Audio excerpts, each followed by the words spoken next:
जैसा कि हम सभी जानते हैं मित्रों कि महाभारत काल का सबसे बड़ा धनुर्धर अर्जुन को माना जाता है और ये भी माना जाता है कि उसके युद्ध कौशल की वजह से वो अजय अर्थात अर्जुन पर कोई भी विजय प्राप्त नहीं कर सकता था।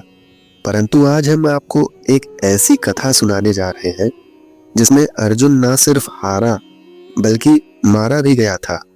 तो आइए मित्रों, जानते हैं कि वो कौन था, ऐसा कौन सा महान योद्धा था जिसने न सिर्फ अर्जुन को हराया बल्कि उसे मारा, जिसे देखकर देवी गंगा खिलखिलाकर हंसने लगी थी। मित्रों, ये बात उस समय की है जब विजयी होने के बाद युधिष्ठिर को हस्तिनापुर का राजा बनाया गया था। फिर कुछ दिन के पश्चात श्री कृष्ण के कहने पर युधिष्ठिर ने अश्वमेध यज्ञ आरंभ किया। कृष्ण की आज्ञा के अनुसार यज्ञ के अश्व को अर्जुन के नेतृत्व में छोड़ दिया गया। अश्व जहां जहां जाता, अर्जुन अपनी सेना के साथ उसके पीछे पीछे चलने लगते। इस दौरान यज्ञ का अश्व कई राज्यों से गुजरा, जिसमें से कई राज्य के राजाओं ने तो अर्जुन से युद्ध किए बिना ही हस्तिनापुर की अधीनता को स्वीकार कर लिया, और जिसने ऐसा नहीं किया उसे अर्जुन ने युद्ध में परास्त करके अपने अधीन कर लिया। इसी क्रम में अश्वमेध यज्ञ का अश्व एक दिन मणिपुर पहुंचा। उस समय मणिपुर का राजा बभ्रुवाहन था, जो अर्जुन और चित्रांगदा का पुत्र था। बभ्रुवाहन ने जब यह सुना कि उसके पिता अर्जुन उसके राज्य में पधारे हैं, तो वह उनके स्वागत के लिए राज्य की सीमा पर जा पहुंचा और अपने पिता अर्जुन को देखते ही वह उनके स्वागत के लिए आगे बढ़ा। लेकिन अर्जुन ने उसे रोक दिया। अर्जुन ने बभ्रुवाहन से कहा कि मैं इस समय तुम्हारा पिता नहीं हूं, बल्कि हस्तिनापुर नरेश का प्रतिनिधि हूं, इसलिए क्षत्रिय धर्म के अनुसार तुम्हें इस समय मुझसे युद्ध करना चाहिए। उसी समय अर्जुन की दूसरी पत्नी उलूपी वहां आ गई और बभ्रुवाहन से बोली, हे पुत्र, तुम्हें अपने पिता के साथ युद्ध करना चाहिए। अगर तुम युद्ध नहीं करोगे तो यह तुम्हारे पिता का अपमान होगा।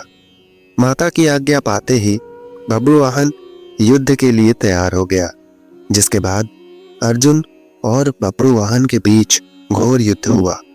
कई दिनों तक युद्ध चलने के बाद जब कोई भी परिणाम नहीं निकला, तो बभ्रुवाहन ने कामाख्या देवी से प्राप्त दिव्य बाण से अर्जुन पर प्रहार किया, जिससे अर्जुन का सर धड़ से अलग हो गया। यह देख हस्तिनापुर की सेना में सन्नाटा पसर गया, क्योंकि युद्ध में बभ्रुवाहन ने अर्जुन से पहले भीम को भी परास्त कर दिया था। इधर यह बात जब श्री कृष्ण को पता चली, तो वह तत्काल द्वारिका से मणिपुर के लिए निकल पड़े। उधर अर्जुन की माता कुंती भी अर्जुन की मृत्यु की खबर सुनकर मणिपुर के लिए निकल पड़ी। मणिपुर पहुंचकर अर्जुन को धरती पर पड़ा देख श्री कृष्ण को गहरा धक्का लगा। तभी श्री कृष्ण ने देखा कि देवी गंगा अर्जुन की मृत्यु पर मुस्कुरा रही थी। इतने में कुंती भी वहां पहुंच गई और अपने पुत्र के शव को गोद में रखकर विलाप करने लगी। कुंती को विलाप करता देख देवी गंगा से रहा नहीं गया। वह कुंती से बोली, हे कुंती, तुम व्यर्थ में रो रही हो, क्योंकि तुम्हारे पुत्र अर्जुन को उसके कर्मों का फल मिला है। मेरा पुत्र भीष्म इसे अपने पुत्र की तरह स्नेह करता था, फिर भी इसने शिखंडी का सहारा लेकर मेरे पुत्र भीष्म का वध कर डाला। मैं भी उस समय ऐसे ही रोई थी जैसे तुम आज अपने पुत्र के लिए रो रही हो। मैंने अपने पुत्र के वध का बदला ले लिया, क्योंकि जिस कामाख्या देवी के बाण से बभ्रुवाहन ने अर्जुन का सिर धड़ से अलग किया है, वो मेरे द्वारा ही प्रदान किया गया था। देवी गंगा के मुख से बदले की बात सुनकर श्री कृष्ण हैरान हो गए और बोले, हे देवी, आप किस बदले की बात कर रही हो? आप किस किस से बदला लोगी? अर्जुन की माता कुंती से या फिर अर्जुन से? आप एक माता से प्रतिशोध कैसे ले सकती हैं? तब देवी गंगा ने श्री कृष्ण से कहा, हे वासुदेव, यह तो आप जानते हैं कि अर्जुन ने उस समय मेरे पुत्र का वध किया था जब वह निहत्था था। अर्जुन का ऐसा करना जब उचित था, तो अर्जुन का वध उसी के पुत्र द्वारा कराकर मैंने क्या गलत किया।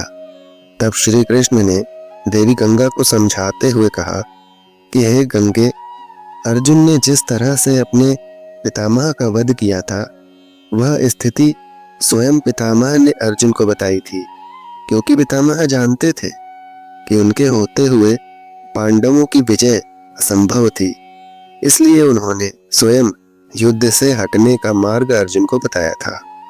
अर्जुन ने तो बब्रुवाहन के प्रहार को सिर्फ रोका है, स्वयं प्रहार तो नहीं किया। अर्जुन ने तो कामाख्या देवी द्वारा दिए गए बाण और उसका मान बढ़ाया है। श्री कृष्ण के तर्क सुनकर देवी गंगा दुविधा में पड़ गई और श्री कृष्ण से इस दुविधा से बाहर निकलने का मार्ग बताने को कहा। तब जाकर श्री कृष्ण ने देवी गंगा से प्रतिज्ञा वापस लेने को कहा। फिर देवी गंगा ने अर्जुन के सिर को धड़ से जोड़े जाने का रास्ता बताया और उसके बाद श्री कृष्ण ने अर्जुन की दूसरी पत्नी और बब्रुवाहन की सौतेली मां उलूपी से प्राप्त नागमणि द्वारा अर्जुन को जीवित कर दिया। तो मित्रों, ये वीडियो आपको कैसी लगी हमें कमेंट में अवश्य बताएं। यदि आपको देवी गंगा और अर्जुन की यह कथा पसंद आई हो तो इस वीडियो को लाइक अवश्य करें और अपने मित्रों और रिश्तेदारों में ज़्यादा से ज़्यादा शेयर करें। और यदि इस चैनल पर आप नए हो तो इसको सब्सक्राइब करना ना भूलें और बेल आइकन प्रेस कर लें। धन्यवाद। राधे राधे मित्रों।